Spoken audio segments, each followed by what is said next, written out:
Իսկ ինչ, եթե այն ամենը, ինչ ձեզ սովորեցրել են մահվան մասին, սուտ է։ Պատկերացրեք մի թագավոր, որն իր դաժանությունից վերածվում է վայրի խոզի։ Նրա թագավորությունը կործանվում է, եւ միակ մարդը, ով կարող է փրկել նրան, այն Սուրբն է, ում նա 13 տարի առաջ նետել էր օձերով լի գուբը մեռնելու։ Բոլորը կարծում էին, թե նա վաղուց մահացել է, բայց նրանք սխալվում էին։ Դաժանորեն սխալվում էին։ Այսօր մենք կբացահայտենք ոչ միայն այն, թե ինչպես այդ Սուրբը վերադարձավ մահվան գրկից։ Դա միայն սկիզբն է, բայց ամենակարևորը, դուք կիմանաք, թե ինչպես այդ անհավանական հրաշքը ծնունդ տվեց մի գաղտնիքի, որը փորագրված է քարի վրա։ Մի գաղտնիք, որը դարեր շարունակ օգնել է մեր ժողովրդին հաղթել անգամ ամենասարսափելի ողբերգություններին։ Սա ուղղակի պատմություն չէ, սա մեր ազգի հավերժական կյանքի գաղտնագիրն է։ Բաժանորդագրվեք հիմա և մեկնաբանություններում գրեք ձեր քաղաքը, տեսնենք, թե քանիսով ենք։ Գեղարդի վանքի խորքերում, այնտեղ, որտեղ քարն ու աղոթքը դարերի ընթացքում միահյուսվել, դարձել էին մեկ ամբողջություն, երիտասարդ սարքավակ Անանյան կանգնած էր, հայացքը սևեռած ժայռափոր մատուռի խոնավ մամռոտ պատին։ Միակ մոմի թրթրացող, անհանգիստ լույսը ստևերների մի խորհրդավոր պար էր ստեղծում հնագույն խաչքարի վրա, որի բարդ զարդանախշերը կարծես կենդանի էին, շնչում էին սառը քարի միջից, պատմում անասելի պատմություններ։ Բայց Անանյայի հոգում խավար էր, խուլ, անթափանց խավար։ Նա ընդամենը ժամեր առաջ էր ավարտել Մեծ Եղեռնի նահատակների մասին պատմող մի հին մագաղաթե ձեռագիր Մատյանի ընթերցանությունը, և նրա երիտասարդ սիրտը լցվել էր սառը, սուր դանակի պես կտրող, անելանելի վշտով։ Միլիոնավոր կյանքեր, խեղված ճակատագրեր, անթաղ մարմիններ, մայրերի ճիչեր, որոնք դեռ վիսում էին պատմության միջանցքներում։ Ինչպես կարող էր ամենակարող, բարի Աստվածը թույլ տալ այսպիսի անասելի, տիեզերական սարսափ։ Որտեղ էր նրա խոստացված հարությունը, երբ մահը այդքան տեսանելի էր, այդքան համապարփակ, այդքան վերջնական։ Տեր, ինչով, շշնջաց նա, և նրա ձայնը խեղդվեց հուսահատության արցունքների մեջ, կորավ մատուռի խորհրդավոր լռության մեջ։ Նրա հավատքը, որը մինչ այդ պահը ամուր էր թվում Գևորգյան ջեմարանի հաստ պատերի ներսում, այժմ չաքեր էր տալիս, փշրվում իր ժողովրդի անսահման ցավի անտանելի ծանրության տակ։ Նա ֆիզիկապես զգում էր, թե ինչպես է մեղքի և մահվան իշխանությունը ծաղրում իրեն այդ քարե լռության միջից, շշնջում, որ հույսն ընդամենը պատրանք է։ Բայց հետո տեղի ունեցավ անհավանականը, հանկարծ նրա թիկունքում լռության ամենախորը կետից հնչեց մի ձայն։ Խորը, հանգիստ, զանգի ղողանջի պես հնչեղ ձայն։ Որդյակ, քո հարցը քարին չես ուղղում, այլ քո սրտին, իսկ սիրտը պատասխանը գտնում է ոչ թե լռության, այլ լույսի մեջ։ Անանյան սարսափահար շրջվեց։ Նրա առջև կանգնած էր Տեր Բարսեղ վարդապետը, վանքի հոգևոր առաջնորդը, ում ճերմակ մորուքը և աչքերի իմաստուն, թափանցող խորությունը կարծես դարերի փորձառություն ու Աստծո հետ անվերջ զրույցներ էին կրում իրենց մեջ։ Նա արդեն 45 տարի էր ծառայում հայ առաքելական եկեղեցուն, և նրա խոսքը կշիռ ուներ ոսկուց առավել, նրա աղոթքը կարող էր սարեր շարժել։ Նա չէր հանդիմանում, նրա հայացքում չկար դատապարտում, միայն անսահման կարեկցանք և հայրական ջերմություն։ Սուրբ Հայր, ներեցեք, ես կորցնում եմ հույսս, դժվարությամբ խոստովանեց Անանյան, ձայնը դողում էր ամոթից և ցավից։ Մեր պատմությունը տառապանքի անվերջանալի, արյունոտ շղթա է, ինչպես կարող ենք մենք խոսել հավերժական կյանքի մասին, երբ մահը մեր ամենահավատարիմ, ամենամշտական ուղեկիցն է եղել դարեր շարունակ։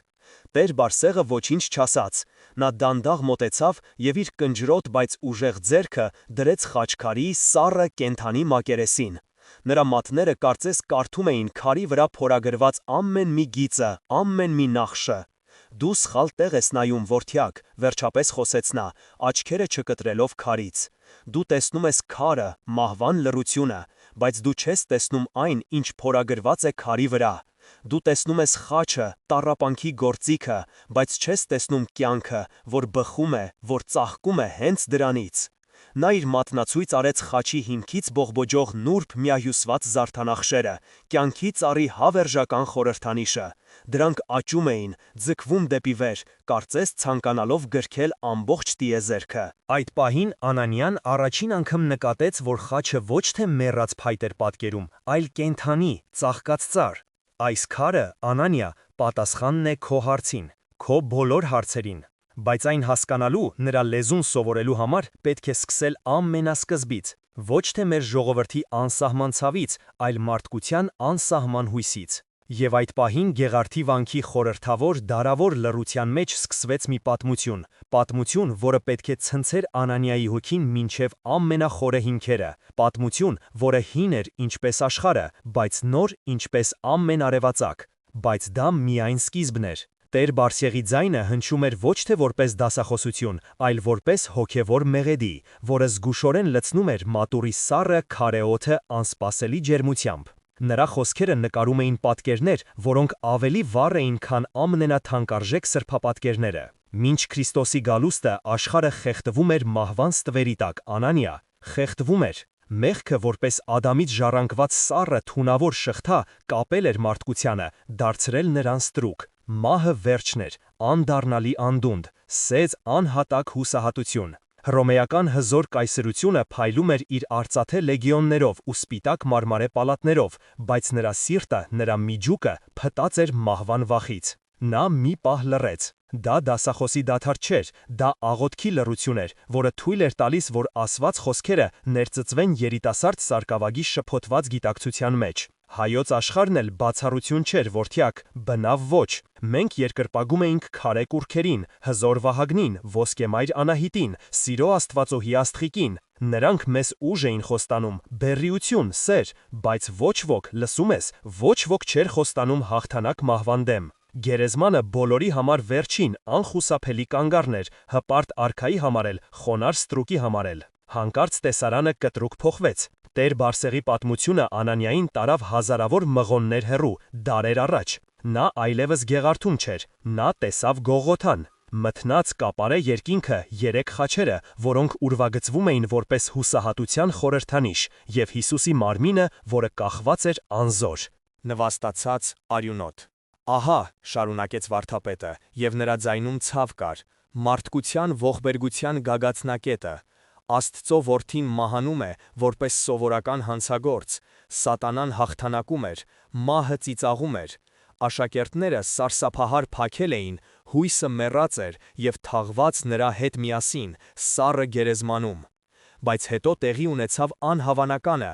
Երերորդ օրը Տեր Բարսեղի ձայնը սկսեց դողալ հուզմունքից, հաղթական ուրախությունից, գերեզմանը դատարկ էր, դատարկ, քարը մի կողմ էր գլորված, մահը պարտվել էր, ոչ թե փիլիսոփայական բարդ տրակտատով, ոչ թե հզոր բանակով, այլ մի դատարկ գերեզմանով, Քրիստոս հարյավի մերելոց։ Այս երեք բառերը փոխեցին տիեզերքի պատմությունը, դրանք դարձան մարդկության հույսի հիմնաքարը, անխորթակելի ժայռը։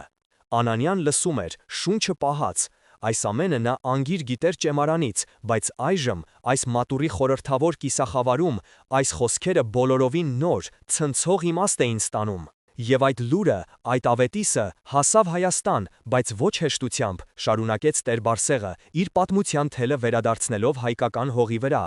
Այն բերեց մի մարդ, ում սիրտը վառվում էր այդ աստվածային լույսով, մի մարդ, ում անունն էր Գրիգոր։ Պատմությունը կրկին ցատկեց, այս անգամ դեպի 4-րդ դար։ Անանիայի աչքի առաջ հառնեց Տրդատ Քաքավորի հեթանոսական, շքեղ ու դաժան արքունիքը։ Եվ այդ արքունիքում Գրիգոր Պարթևը, ով իր մեջ կրում էր մի գաղտնիք, որն ավելի հզոր էր, քան թագավորի բոլոր լեգիոնները միասին վերցրած, նա քրիստոնյա էր։ Եվ շուտով այդ գաղտնիքը պետք է բացահայտվեր, սկիզբ դնելով մի սարսափելի փորձության, որը պետք է կամ կործաներ հայոց նորածիլ հավատքը, կամ կոփեր այն, դարձնելով պողպատից ամուր, անխորթակելի։ Մոտալուտ հոգևոր պայքարի, մեծ բախման առաջին նշաններն արդեն օդում էին, իսկ խոր վիրապի ստորգետնյա խեղդող խավարը արդեն սպասում էր իր ապագա գերուն։ Ինչպես կարող էր մեկ մարդու հավատքը դիմակայել մի ամբողջ թագավորության կատաղի զայրույթին, դա անհնարին էր թվում, բայց Աստծո համար անհնարին ոչինչ չկա։ Գրիգորի հավատքը բախվեց Տրդատի կռապաշտությանը, ինչպես Արարատի գագաթից պոկված ալիքը անսասան ժայռին։ Տեր Բարսեղի ձայնը դարձավ ավելի լարված, դրամատիկ, կարծես նա ոչ թե պատմում էր, այլ վերապրում էր այդ դարակազմիկ իրադարձությունները։ Թագավորը պահանջեց, որ Գրիգորը ծաղկեպսակ դնի Անահիտ աստվածուհու ոսկեզոծ արձանի առաջ։ Հասկանում ես, Անանիա, դա ոչ թե պարզապես ծես էր, այլ հավատարմության երդում մի ամբողջ հեթանոսական աշխարհին, որը խոնարհվում էր մահվան անխուսափելիության առաջ, որը երկրպագում էր ստեղծվածին, այլ ոչ թե ստեղծողին։ Անանիան ակամայից փակեց աչքերը, փորձելով պատկերացնել այդ տեսարանը։ Ոսկեզոծ, շքեղ տաճարը, զոհաբերված կենդանիների ծանր, քաղցրահոտ ծուխը, քրմերի սպասողական գիշատիչ հայացքները և Տրդատի հրամայական ամպրոպի պես որոտացող ձայնը։ Եվ այդ ամենի կենտրոնում Գրիգորը, միայնակ, կանգնած ընդդեմ մի ամբողջ համակարգի։ Ոչ, Գրիգորի պատասխանը հնչեց ոչ թե բարձր, այլ աներևակայելի ամուր, որպես պողպատե սյուն։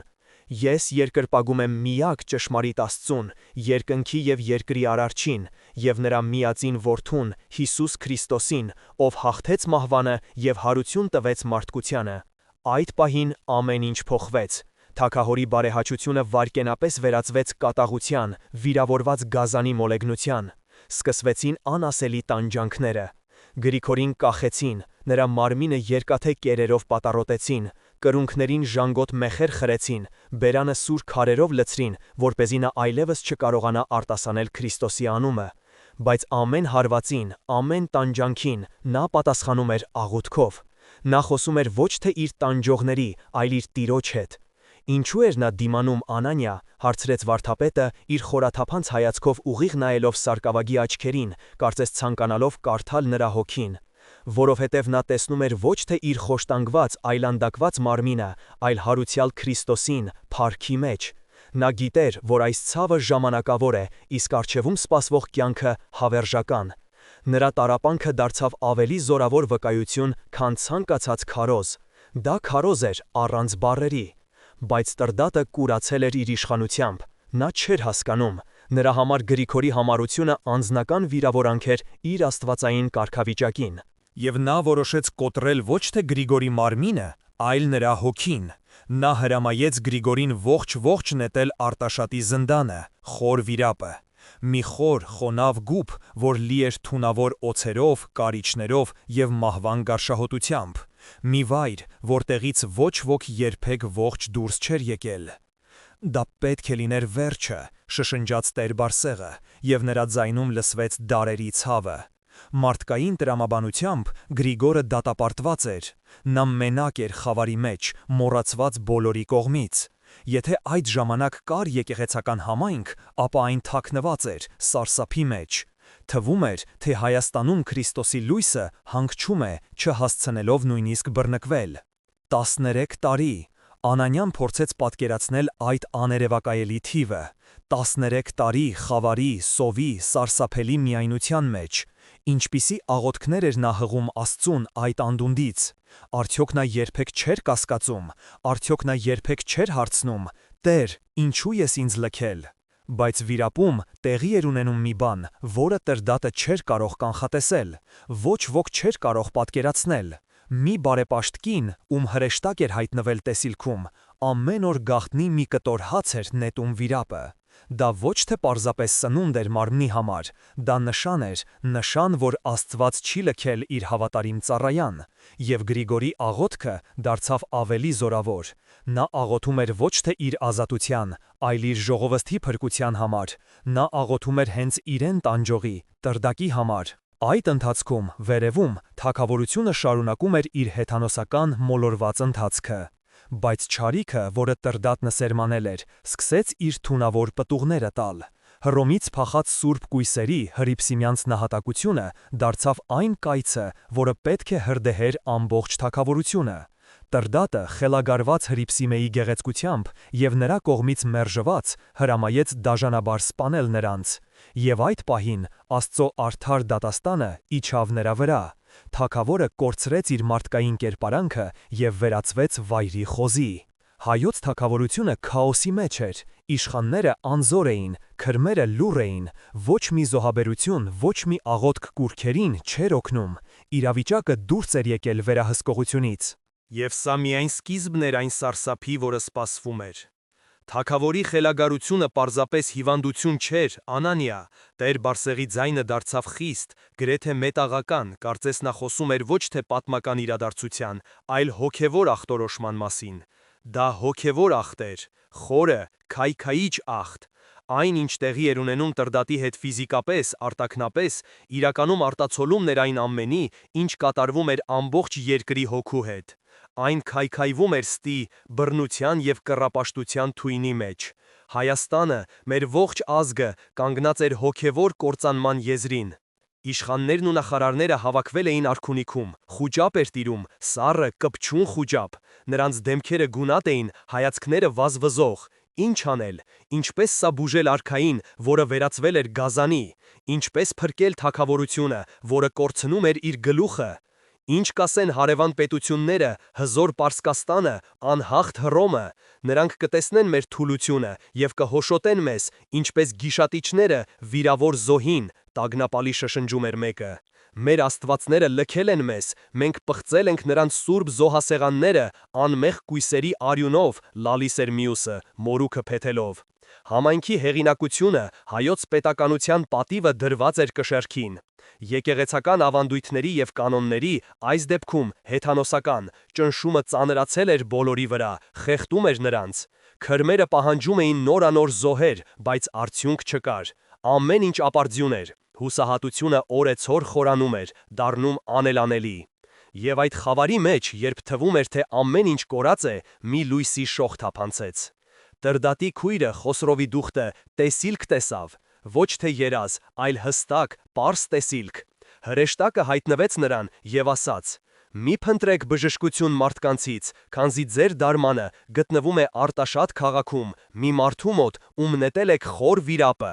Գնացեք, հանեք Գրիգորին, և նա ձեզ ցույց կտա փրկության ճանապարհը»։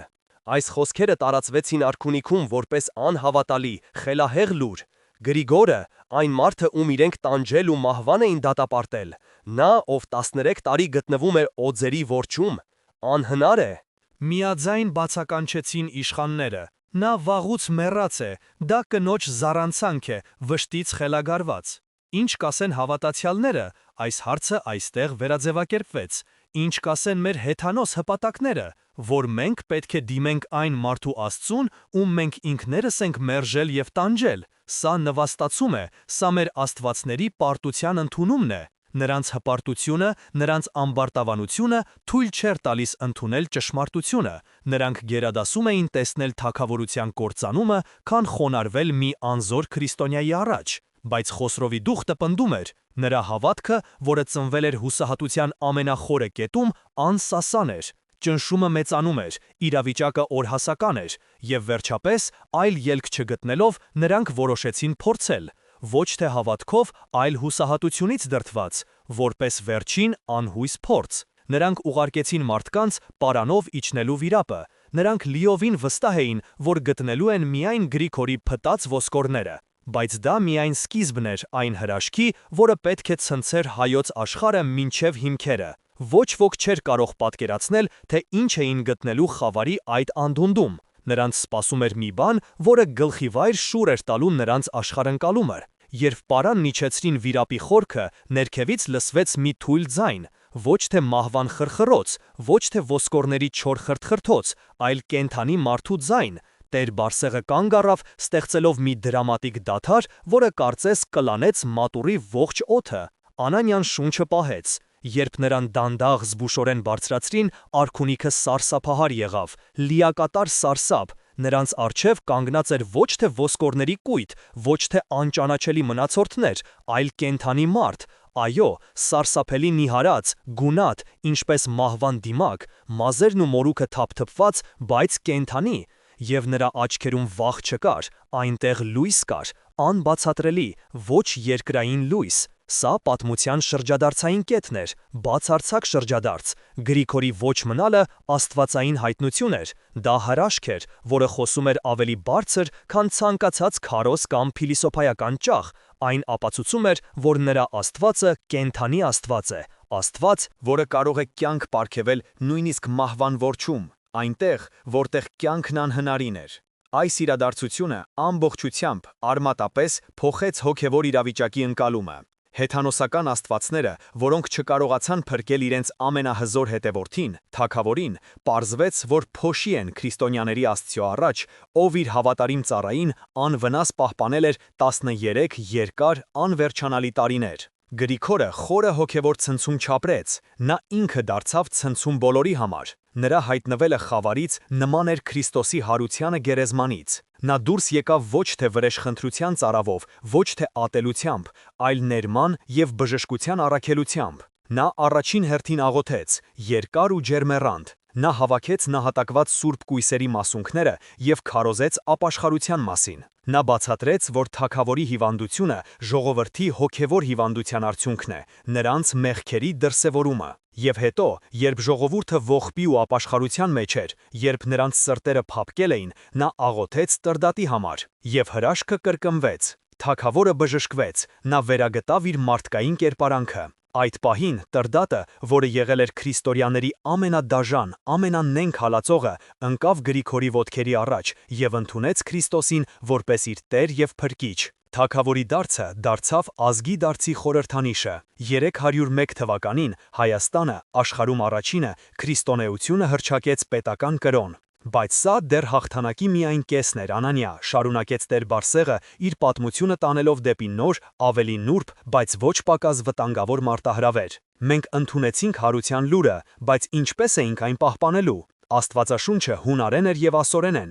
ժողովուրդը չէր հասկանում Սուրբ Պատարագի խորհրդավոր խոսքերը։ Հավատքը կարող էր մնալ օտար, մակերեսային և ժամանակի ընթացքում կորչել, ձուլվել այլ մշակույթների մեջ։ Եվ այստեղ բեմ է դուրս գալիս մեկ այլ սուրբ՝ Մեսրոպ Մաշտոցը, մի հանճարեղ վարդապետ, ով սրտի խորքում զգում էր այս վտանգը։ Նա հասկանում էր, որ առանց սեփական գրի, առանց Աստծո խոսքը մայրենի լեզվով լսելու, հայ ժողովրդի հոգևոր ապագան մշուշոտ է։ Նա սկսեց աղոթել, ճգնել, փնտրել։ Նա ճանապարհորդեց, սովորեց, խորհրդակցեց, բայց լուծումը չէր գալիս։ Եվ ահա, Սամոսատ քաղաքում երկարատև բաղոթքի և հոգևոր որոնումների մի գիշեր նրան տրվեց աստվածային տեսիլք։ Նա տեսավ հրեշտակի ձեռք, որը գրում էր օդում։ Գրում էր տառեր, տարօրինակ, բայց կատարյալ։ Դրանք 36 տառեր էին, որոնք ճշգրտորեն համապատասխանում էին հայերենի բոլոր հնչյուններին։ Դա հայոց այբուբենն էր։ Սա երկրորդ մեծ հայկական հրաշքն էր, Անանիա, ասաց Տեր Բարսեղը։ Այբուբենի ստեղծումը ոչ թե լեզվաբանական, այլ հոգևոր իրադարձություն էր։ Այն Աստծո պարգևն էր, որպիսի հարության ավետարանը հավերժ հնչի հայերեն։ Մաշտոցի առաջին իսկ թարգմանած նախադասությունը Սողոմոնի առակներից էր. ճանաչել զիմաստություն և զխրատ, իմանալ զբանս հանջարույ։ Հայ ժողովուրդը ստացավ իր հոգևոր բանալին։ Բայց կար ևս մի հրաշք։ Մի հրաշք, որը ծնվեց ոչ թե մեկ մարդու տեսիլքից, այլ ամբողջ ժողովրդի հավատքից։ Մի հրաշք, որը փորագրվեց քարի վրա և դարձավ մեր հավերժության խորհրդանիշը։ Երբ հայերը սկսեցին կարդալ ավետարանը իրենց մայրենի լեզվով, նրանց հոգում մի աննկարագրելի բան փոխվեց, պատմում էր Տեր Բարսեղը, դանդաղ քայլելով դեպի մատուռի մյուս, ավելի զարդարուն խաչքարը, որի վրա արևի մի շող էր ընկել, կյանք տալով քարե նախշերին։ Հարության գաղափարը դադարեց լինել վերացական աստվածաբանություն, մի բան, որի մասին խոսում են միայն վարդապետները։ Այն դարձավ անձնական, շոշափելի, հարազատ հույս։ Բայց ինչպես արտահայտել այդ հույսը։ Ինչպես այն դարձնել տեսանելի, մշտական հիշեցում, որը կխոսի սերունդների հետ։ Այդ ժամանակ Հայաստանում դեռ կանգում էին հեթանոսական վիթխարի կոթողները, վիշապաքարերը։ Դրանք խորհրդանշում էին երկրային ուժ, ջուր, պտղաբերություն։ Քրիստոնեության ընդունումից հետո Սուրբ Գրիգոր Լուսավորիչը հրամայեց կործանել կուռքերը, բայց նա իմաստուն էր։ Նա չկործանեց ժողովրդի ստեղծագործելու, իր հավատքը արվեստի միջոցով արտահայտելու ձգտումը։ Նա վերափոխեց այն։ Առաջին քրիստոնյաները սկսեցին պարզ անզարդ խաչեր փորագրել ժայռերի վրա, հին կոթողների տեղում։ Դա պարզ մանկական հավատքի արտահայտություն էր,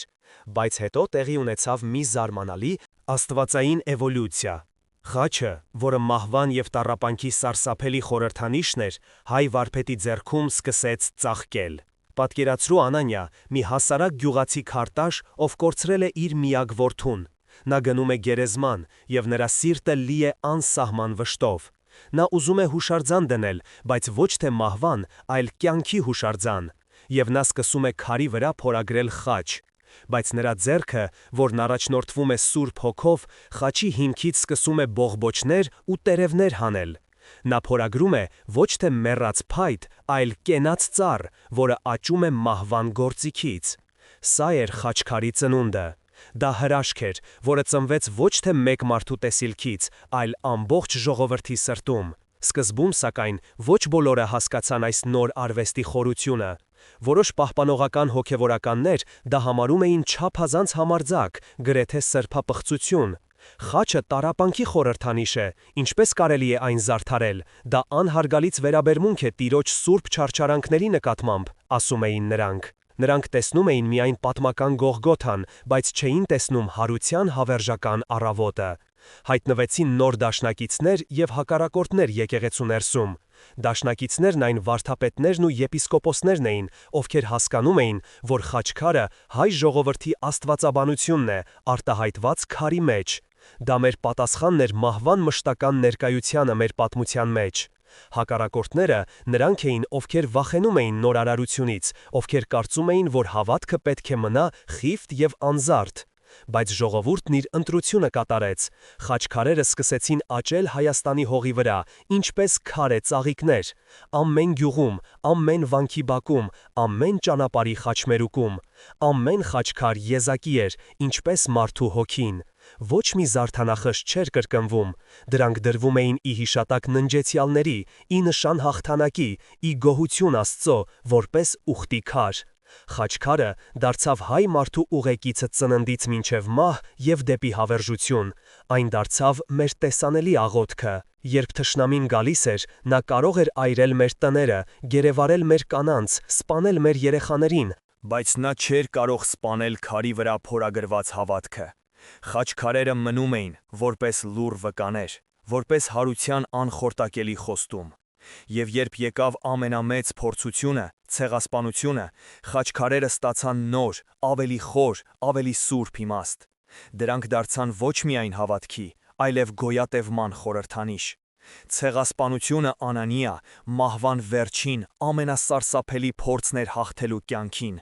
Տեր Բարսեղի ձայնը դողաց, բայց այս անգամ ոչ թե հուզմունքից, այլ զսպված սուրբ ցասումից, որը դարերով կուտակվել էր իր ժողովրդի հոգում։ Թշնամին ուզում էր ոչնչացնել ոչ միայն մեր մարմինները, այլև մեր հոգին, մեր հիշողությունը, մեր ինքնությունը։ Նրանք քանդում էին մեր եկեղեցիները, այրում մեր անգին մատյանները և մոլեգնությամբ փշրում մեր խաչքարերը։ Նրանք բնազդով գիտեին, որ քանի դեռ կանգուն է գոնե մեկ խաչքար, հայ ժողովրդի հարության հույսը կենդանի է։ Այս խոսքերից հետո Անանիայի հոգում մի բան շրջվեց, կոտրվեց։ Նա վերջապես սկսեց հասկանալ։ Խաչքարը պարզապես քար չէր, այն զենք էր, հոգևոր զենք, ամենահզորը։ Վարդապետը զգալով երիտասարդ սարքավագի ներքին փոփոխությունը, շարունակեց ավելի վճռական տոնով. Եվ ահա այդ սարսափի մեջ, երբ մահը տոնում էր իր արյունոտ հաղթանակը, հայ մարդը ոգեշնչված իր նախնիների հավատքով սկսեց գործել։ Նա չէր կարող կռվել թնդանոթներով, բայց նա կարող էր կռվել իր հավատքով։ Փախստականները, որոնք հրաշքով փրկվել էին մահվան երթերից, իրենց հետ տանում էին ոչ թե ոսկի կամ արծաթ, այլ փոքրիկ խաչքարերի բեկորներ, եկեղեցիների սուրբ քարեր։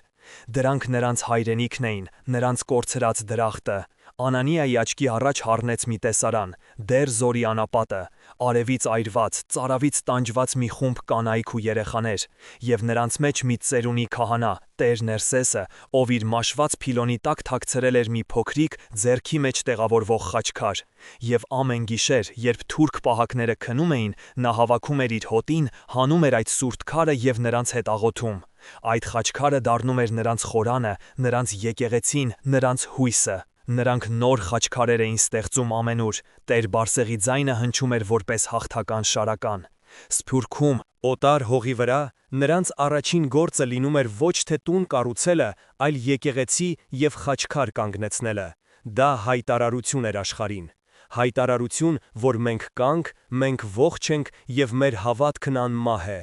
Ամեն նոր խաչքարը հարված էր մահվան դեմքին, ամեն նոր խաչքարը հարություն առած նահատակի հոգի էր։ Այդ պահին Անանյան վերջնականապես հասկացավ, նրա հոգու խավարը ցրվեց, կասկածները փոշիացան, նա նայեց Գեղարդի հնագույն խաչքարին և այլևս չտեսավ տառապանքի խորհրդանիշ, նա տեսավ հաղթանակ, նա տեսավ իր միլիոնավոր նահատակ նախնիներին, ովքեր կանգնած էին Քրիստոսի գահի առաջ, հաղթական պսակները գլխներին, նրանք մեռած չէին, նրանք ավելի կենդանի էին, քան երբևէ։ Նա հասկացավ, որ Քրիստոսի հարությունը և խաչքարերը միևնույն պատմության երկու կողմերն են։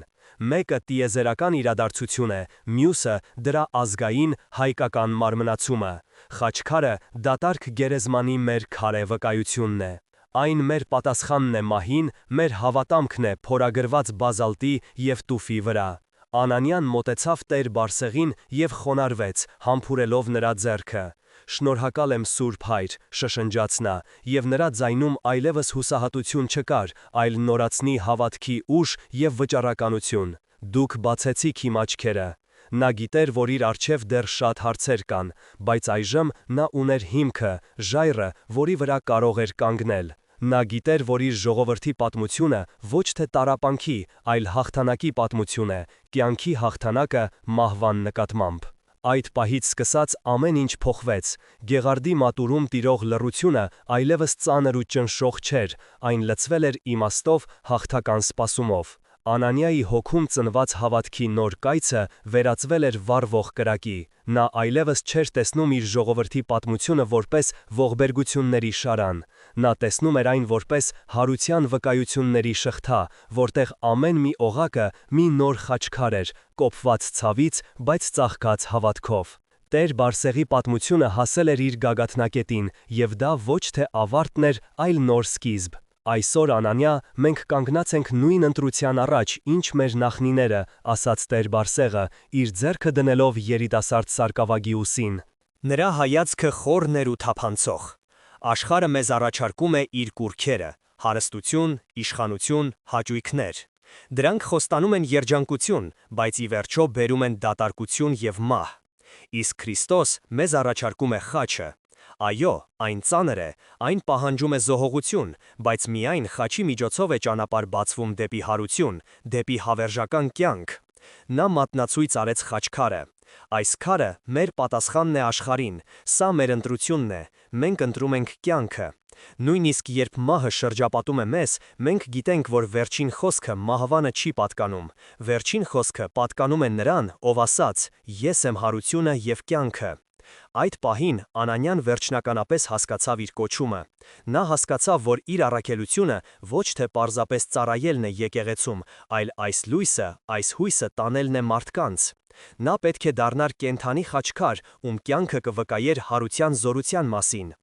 Նրա վշտով լցված սիրտը այժմ լի էր խաղաղությամբ և անսահման շնորհակալությամբ։ Նա գտել էր իր պատասխանը։